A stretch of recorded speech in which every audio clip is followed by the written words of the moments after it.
好多人有冇發現一件特別邪門，但係每個人都親身經歷過嘅怪事？生活入面總有呢一類人，資質、學歷、努力程度同你根本差唔多，甚至你比佢更拼命、更能食苦，熬夜更多，做嘢更攰，可係結果完全不對等。人哋順風順水，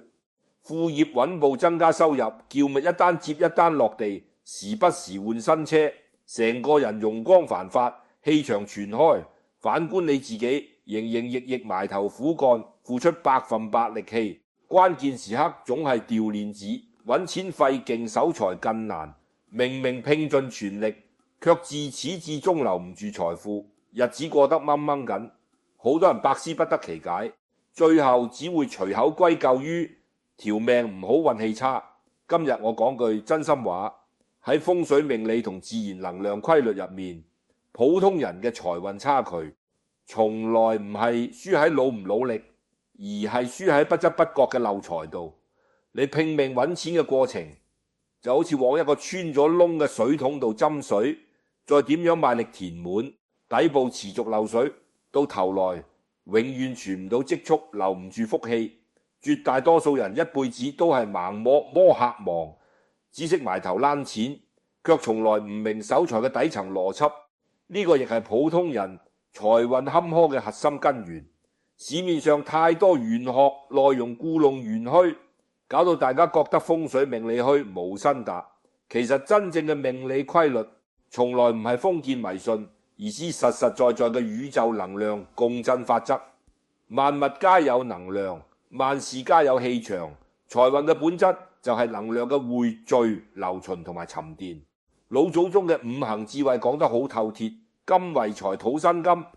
想要留住錢財、聚碌財運，核心唔係盲目求財，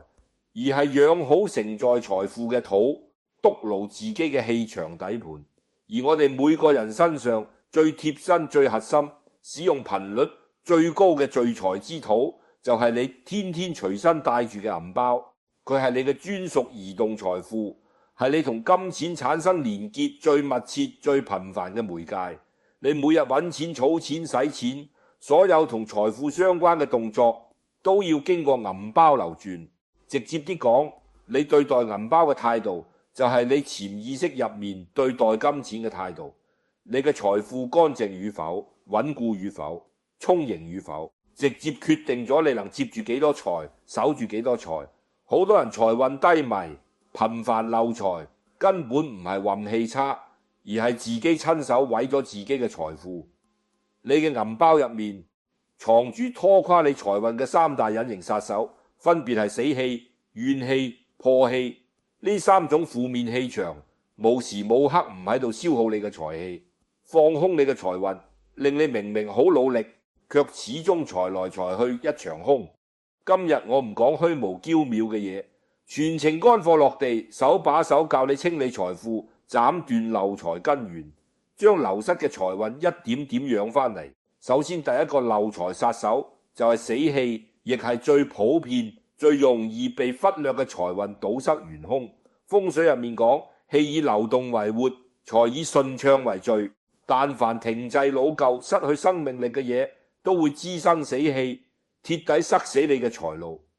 好多人嘅銀包根本唔係財富，而係一個雜物收納袋，塞滿晒各種毫無用處、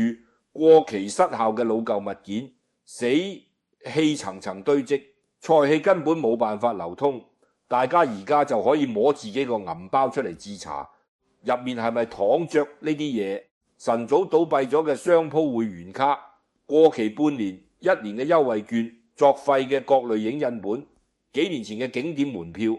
晨早停用咗嘅舊銀行卡、冇用嘅散碎卡片，甚至仲有唔知幾時跌落嘅抹扣乾枯嘅碎紙屑等等。呢啲嘢有一個共同特點，徹底失去使用價值，長期靜止不動，冇任何鮮活氣息，只會不斷積壞死氣，阻礙氣場流轉。鮮活嘅財氣好似流動嘅活水，最中意通透、乾淨、順暢嘅空間。只有通道通暢，財運先可以源源不絕湧入流循。而銀包入面呢啲老舊雜物就好似一堵厚重嘅死牆，直接塞死財氣入口，將原本屬於你嘅財富通通擋喺門外。更直接啲講，銀包堆滿死氣雜物，你嘅財運氣場就會變得僵硬閉塞，唔單止留唔住新財富，原本到手嘅機緣、訂單收入亦會莫名妙線走。喺度俾大家一個夾硬落地嘅標準，字字實用，句句關鍵。銀包入面所有超過3個月冇洗過嘅卡片、證件單據，全部果斷清理。所有超過1個月冇睇過、冇用過嘅單據憑證，一律直接揼掉。唔好覺得可惜，你揼掉嘅唔係零碎物件，而係堆積已久嘅死氣負能量。騰空嘅唔係銀包空間，而係你跟住落嚟嘅財運通道。財道一通，財運自來，呢個係最簡單亦最管用嘅改運基礎。第二個致命漏財殺手係怨氣負能量，比死氣更傷人，直接主動驅趕財富，擊碎財富。好多人唔明，情緒係有實體能量嘅，負面情緒嘅破壞力遠比肉眼見到嘅破損更可怕。財富嘅本質係向內凝聚安穩平和、喜悅富足嘅正向能量，而怨氣不甘、委屈、怨恨糾結，全係向外宣泄自我消耗嘅負面能量。兩者天生相衝，互不相容。繼續自查你個銀包係咪藏住呢啲隱形雷區、遲遲未交嘅催繳賬單，人哋拖咗好耐都唔還嘅，借條欠條失敗合作嘅單據痛苦，感情留落嚟嘅紀念品，令你心生芥蒂嘅人嘅卡片，同埋各種令你一睇就心煩、一想就啤屈嘅嘢。呢啲物件本身就承載住極強嘅負面磁場，每一次你打開銀包都會被動接收怨氣負能量，持續立炸你嘅專屬財富。我舉個通俗嘅例子，你天天喺銀包度擺放怨氣物件，就等於每日攞住情緒炸彈炸自己嘅財富。你一邊拼命求財助財，一邊主動驅散財氣，消耗福運，財運點可能會好？財富最中意安穩乾淨平和嘅磁場，一個滿心怨氣糾結內耗嘅人，財氣根本唔敢靠近，即使偶然得財，亦會快速流失。呢個就係財不入院門嘅命理真相。做人做事聚財守運，最核心嘅一點就係藏得住、穩得住、容得下。如果你嘅銀包入面有任何一件令你心裏面嘎一聲、心生煩躁、心生不甘、心生怨恨嘅嘢，唔好猶豫，唔好亂真，立刻攞出嚟，絕對唔可以擺喺隨身財庫度。清理呢啲物件，本質上就係慢清理你嘅執念，化解你嘅負能量，磁場乾淨咗，財運自然順遂，財富自然願意為你停留。第三個漏財殺手，亦係最隱蔽、最毀財運，絕大多數人都在犯嘅錯，就係破氣，屬於慢性自毀式漏財，長期拖垮你嘅財運格局。好多人生活入面特別慳，總覺得銀包只係裝錢嘅工具，只要未鐵底爛晒、邊緣開裂、縫線條垂拉鏈唔順、表層破損、輕微穿窿，都可以原勒合用，將就使，冇必要嘥錢換新嘅。但從風水能量同潛意識心理學嘅雙重角度嚟睇，呢個根本唔係慳，而係最愚蠢嘅自我消耗、自我溫低。銀包係你嘅隨身財富，財富破損漏氣就係財運根基唔穩，屬於實打實嘅破財格局。更關鍵嘅係，人嘅潛意識會被日常視覺、觸覺、感受持續塑造，形成根深蒂固嘅自我暗示。你每日要無數次打開銀包，每一次卡住難拉嘅拉鏈，每一處開裂破損嘅邊角，每一塊斑吉滑落嘅表皮，都在通過你嘅眼睛同雙手，向你嘅大腦傳遞負面信號。我唔配有正嘢，我留唔住財富，我天生廉價，我只能將就過日子，日復一日，年復一年。呢種細微嘅負面暗示不斷疊加固化，最終變成你嘅潛意識預設，形成心理學上嘅自我實現預言。簡單講，你一直使爛銀包，潛意識就會認定自己留唔住財，配唔上富足生活，於是生活就會不斷應驗頻繁意外破財，揾錢艱難，儲蓄留唔住，機遇抓唔緊，越將就越貧窮，越跟合越漏財。呢個就係破氣嘅可怕之處。佢唔會立刻令你破產，但會慢慢磨走你嘅財運福氣，鐵底鎖死你嘅財富上限。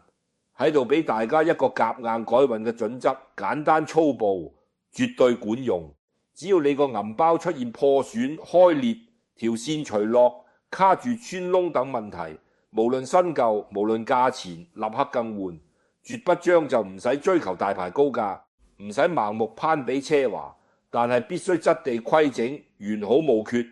拉鏈順滑，版型端正，保證財氣唔食漏，氣場唔破損。順便科普一個養財小常識，銀包嘅顏色同材質直接影響聚財效果。呢個唔係玄學噱頭，係五行能量匹配規律，五行土生金，土為財之根，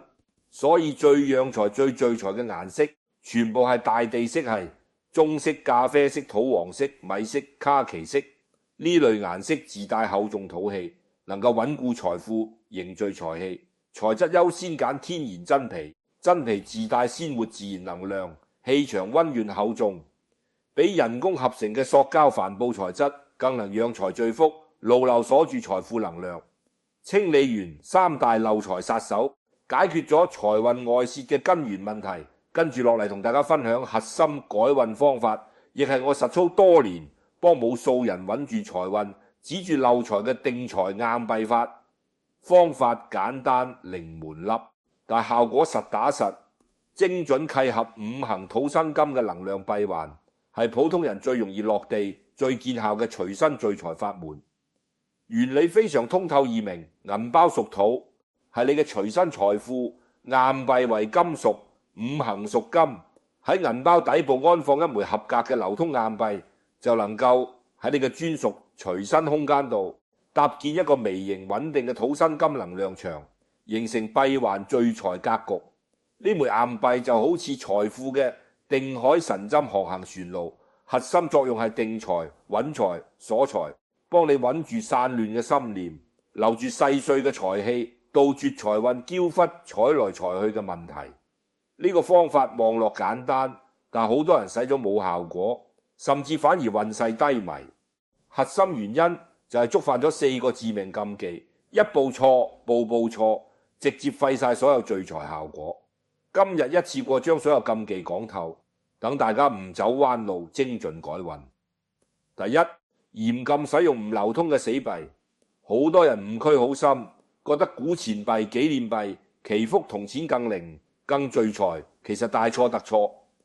呢類錢幣晨早撤出咗市場流通，唔參與日常交易流轉，屬於鐵底失去活性嘅死幣，冇鮮活嘅交易能量，冇流動嘅財富氣場，死氣沉沉，根本冇辦法生財定財，反而會因為氣場凝滯，堵塞你嘅財富通道。一定要選用當下正在正常流通嘅法定貨幣。喺香港最推薦1元、2元或者5元、10元面額嘅硬幣，體量合適，流通量大，陽氣充足，承載着千萬次交易沉澱嘅鮮活財氣，活性最強，聚財效果最好。第二，嚴禁使用來源不明嘅硬幣。好多人隨手執路邊嘅硬幣，人哋唔要嘅硬幣，或者污糟邋遢、來歷不明嘅硬幣用嚟定財，呢個係極大嘅風水忌眼。來路不明嘅錢幣沾染咗路人嘅雜氣、晦氣、衰敗之氣，磁場雜亂污濁，財氣聚起正氣乾淨之氣。唯有你通過自己正當勞動、合法經營、正經收入得嚟嘅硬幣，自帶純正正氣，先可以紮根你嘅銀包，為你穩固財運。來路不正嘅錢幣只會搞亂你嘅氣場，引嚟破財，是非隱患。第三，嚴禁使用磨損模糊嘅舊幣。風水講究形正則氣正，形閃則氣閃，硬幣嘅品相直接決定能量嘅穩定性。如果硬幣長期流通，磨損嚴重，字跡模糊，圖案殘缺，氧化變黑，邊角磨損，外形破損殘缺，對應嘅能量氣場就會散亂飄忽，根本起唔到定財穩財嘅作用。一定要挑選字跡清晰、圖案完整、表面光亮，冇磨損，冇黑斑嘅全新流通硬幣，外形規整，氣場先可以穩固，先可以真正鎖住財氣。第四，嚴禁亂放位置，隨意動用。定財硬幣唔係普通散紙，係你財富嘅根基、財運嘅立點。安放位置同使用禁忌至關重要，必須單獨擺喺銀包最底部、最深處嘅獨立小格，專屬安放，唔好同普通散紙混雜，唔好被雜物擠擠壓。底部為根，深處為基，根基穩固，財運先可以安穩。最忌啱隨手攞出嚟，使咗佢隨意挪動位置，同散紙混埋一齊用。一旦你將定財硬幣當作普通散紙消費，就等於親手挖斷自己嘅財根，徹底打亂穩定嘅聚財氣場。後續再點樣補救，都需要重新養氣，得不償失。掌握禁忌之後，正確嘅安放時機同儀式，直接翻倍改運效果。呢個唔係形式主義，係順應天地陽氣，匹配自然節律嘅能量對接。最佳安放時間係新月過後陽氣逐步上升嘅時段，優先揀新月後第3天、第5天、第7天嘅清晨6點到7點。呢個時間段天地清氣升騰，毒氣消散，陽氣初生，氣場純正，最適合納氣聚財，穩固財富。安放當日務必保證自身情緒平和，心態安穩，切忌暴躁、焦慮、怨動低落。起身洗漱乾淨之後，揾一個安靜冇人嘅環境，靜坐5分鐘，全程深呼吸，平復雜念，清空情緒，令自己嘅氣場回歸平穩純淨狀態。隨後將準備好嘅萬新流通硬幣擺喺左手掌心。風水入面，左手為進手，主吸納，主入庫；右手輕輕覆蓋喺硬幣上方，靜心閉目，摒棄所有雜念，虔誠默念：從今以後，你係我財富嘅根基。我尊重你，亦尊重我自己每一分財富。默念完畢，穩穩將硬幣放進銀包最底部獨立夾層，全程動作輕柔，心態虔誠，唔急躁，唔敷衍。喺度必須重點提醒，呢個定財改運方法有3類人絕對唔可以用，夾硬使只會適得其反，加重內耗。第一類係負債累累、心態抓狂、終日焦慮浮躁、滿心焦慮恐慌嘅人，自身氣場雜亂破敗，冇辦法承接財氣。第二類係情緒極度唔穩定、喜怒無常、內耗嚴重、執念過深嘅人，自身負能量過重，會直接抵消聚財效果。第三類係心術不正、投機取巧、一心只想走偏門、算計他人、謀求不義之財嘅人，歪心無正財，氣場不正，財富冇辦法穩固。呢3類人務必先清理自身心態，規整情緒，修正心性，養好自身正氣，再談聚財改運，否則一切方法都係徒勞。安放定財硬幣之後，好多人唔知點樣解讀硬幣嘅狀態信號。其實硬幣會通過自身變化，實時反饋你嘅財運磁場狀態，幫你規避風險，調醒運勢。呢個係最直觀嘅氣場預警。第一種信號，硬幣無故變黑、變污糟，出現斑點、氧化嚴重。呢個唔係普通嘅氧化現象，而是硬幣喺度幫你擋煞、消災、吸納負面能量。佢幫你抵受咗外界嘅破財氣場、是非磁場同衰敗運氣，自身氣場被污染消耗。遇到呢種情況，唔好直接丟棄敷衍，要揾一張乾淨白紙，將硬幣妥善包裹，心入面真誠道謝，感謝佢為你擋災守財。隨後埋到屋企附近嘅泥土之中，歸於土氣，化解煞氣。之後重新更換一枚買新嘅流通硬幣，同時自我反思近期嘅生活狀態、心態、情緒同埋行事方式，及時調整狀態，規避漏財隱患。第二種信號，硬幣頻繁無故滑落，容易喺銀包跌出嚟，冇辦法安穩存放。呢個係明確嘅財運預警信號，說明你當下嘅財富通道正在收縮，財運氣場偏弱，整體運勢處於休整期。呢個階段絕對唔可以盲目投資、肆意擴張、大額消費、跟風求財，越折騰越破財，越激進越皆損。最正確嘅做法係順應氣場規律，暫時將定財硬幣攞出嚟，妥善擺放喺屋企乾淨整潔嘅櫃桶深處，靜心休養，沉澱積累，守財避險，等待2-3個月運勢回暖，氣場平穩之後，再重新安放返去，繼續聚財穩運。第三種信號，安放硬幣後，心態變得浮躁急切，終日執念發財，滿心焦慮，總想着靠硬幣快速暴富，強求財運。呢個係最常見嘅自我內耗問題，代表住你嘅能量已經從養財變咗做索財，求財越急，財運越跑，心念越貪，財氣越散。過度執念會徹底打亂平和嘅聚財氣場，反而加速漏財，阻礙財運。遇到呢種情況，立刻攞硬幣出嚟，放平心態，放下執念，踏實做事，回歸平常心，唔再刻意強求財運。心態安穩平和之後，再重新安放硬幣，先可以恢復正常嘅聚財效果。想要進一步放大聚財效果，實現天地呼應，氣場翻倍，仲有2個高階進階方法，落地簡單，效果紮實，普通人日常堅持就能夠穩步提升，財運穩固財富。第一個進階方法，明財為天地呼應，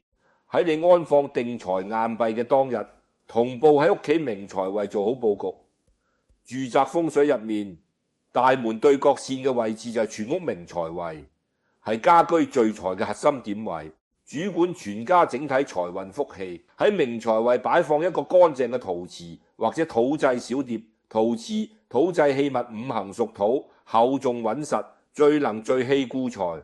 碟入面放進3枚同隨身同款嘅賣新流通硬幣，擺成品字形佈局，品字形自帶穩固聚勢，層層匯聚嘅氣場。隨身銀包土生金，屋企財為金穩土，上下呼應，內外連動，形成天地相聚財格局，聚財守財穩財嘅效果直接翻倍，快速改善漏財財運低迷嘅現狀。同時根記財位禁忌，保持明財位乾淨整潔、明亮通透，冇雜物堆積，冇重物壓迫，冇污禍遮擋，先可以守住滿堂財氣。第一個進階方法，定期陽氣，充電養財。定財硬幣長期貼身存放，吸納人體雜氣、外界戾氣，氣場會慢慢減弱，需要定期補充天地陽氣，淨化磁場，激活能量，先可以持續保持最強聚財效果。固定每4個月做一次能量充電，揀天氣晴朗、陽光充足嘅日頭，5時11點到下1點係最佳時段。5時陽氣最盛，正氣最足，係全日能量最純粹、最旺盛嘅時間。將定財硬幣攞出嚟，用乾淨紙巾或者棉布擦濕乾淨，去除表面灰塵雜氣，隨後擺喺陽光直射嘅乾淨台面，晾曬整整1小時，充分吸納太陽天然陽氣，淨化負面磁場，重塑鮮活財氣。充電完成之後，等硬幣恢復常溫，再次放回銀包底部專屬位置，氣場繁衍一新，聚財效果持久穩定。最後同大家講句實在話，好多人一輩子求財不得，守財不住，真係唔係命唔好運氣差，而是一直忽略咗最基礎、最貼身嘅財運養護。風水命理從來唔係逆天改命嘅投機玄學，內面是順勢而為、收己聚福嘅自然規律。財運嘅本質係先守後得，先穩後聚。你連自己隨身嘅銀包財富